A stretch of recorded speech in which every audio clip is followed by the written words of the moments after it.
Online checkups sound like the future, right? Less travel for patients, smoother workflows for clinics, and faster feedback through AI. But here's the real question every orthodontist should ask. Are we actually saving time or accidentally creating more work? I'm Dr. Baxmann, and today we're taking a realistic look at online appointments, digital monitoring systems, and how these ideas fit or don't fit into a lean orthodontic workflow. For many practices, the concept of online monitoring feels innovative, modern, and patient-friendly. And yes, from the patient's perspective, it absolutely is. They can stay at home, upload photos, skip waiting rooms, and still feel connected to their treatment. No doubt, patient comfort increases. But the real challenge begins on our side as therapists, because reviewing photos, making clinical notes, documenting feedback, and sending replies all take time. And that time doesn't magically disappear just because the interaction is digital. Most orthodontists still plan treatments better when they have a model in hand or the patient physically in front of them. Even with great training, evaluating subtle changes through photos can be harder than it sounds. And although systems promise AI support, the final responsibility always stays with us. That means we still sit at the computer, manually review the case, and type feedback. This isn't necessarily faster than an in-person discussion where the assistant handles documentation in real time. Another big claim is, with online checks, you can evaluate patients more often. That sounds powerful, but is it really necessary?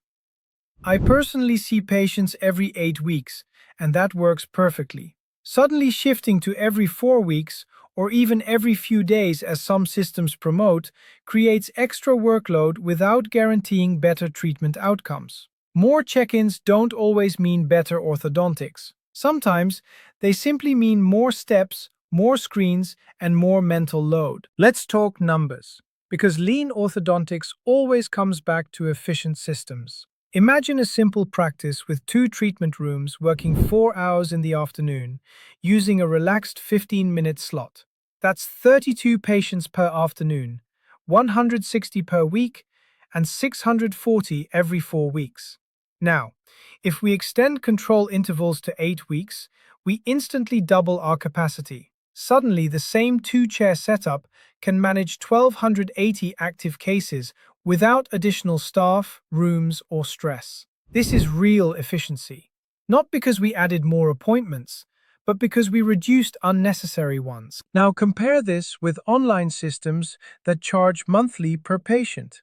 €10 per month sounds small, but multiply that by hundreds or thousands of active cases and the cost escalates fast. If you're running 1,280 patients, you're easily paying over €150,000 a year, just for additional control opportunities you may not even need. And if those extra checks still require your time at the PC, the trade-off becomes questionable. There's also the human factor. Not every patient loves taking photos regularly. Even in studies, enthusiasm drops quickly.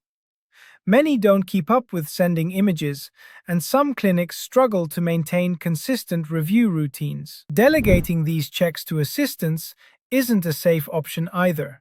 They're not trained for it, and billing guidelines don't support it. So what's the smarter, leaner alternative? Use digital checkups only where they genuinely add value. For example, removable appliance patients might benefit from occasional online follow-ups, reducing unnecessary physical visits. But avoid filling your schedule and your mind with extra tasks that don't improve outcomes. Before signing up for expensive monitoring systems, look at your chairs, your intervals, your staff, and your real patient flow. Ask yourself, are you being guided by clinical need or by the pressure of looking innovative? Lean orthodontics teaches us to eliminate waste, not increase hidden workload.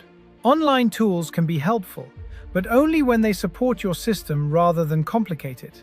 Build a workflow that fits your practice instead of reshaping your practice to match a software company's business model. If this gave you something to think about, make sure to stay tuned for the next episode.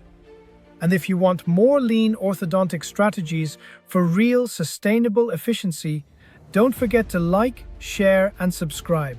See you next time.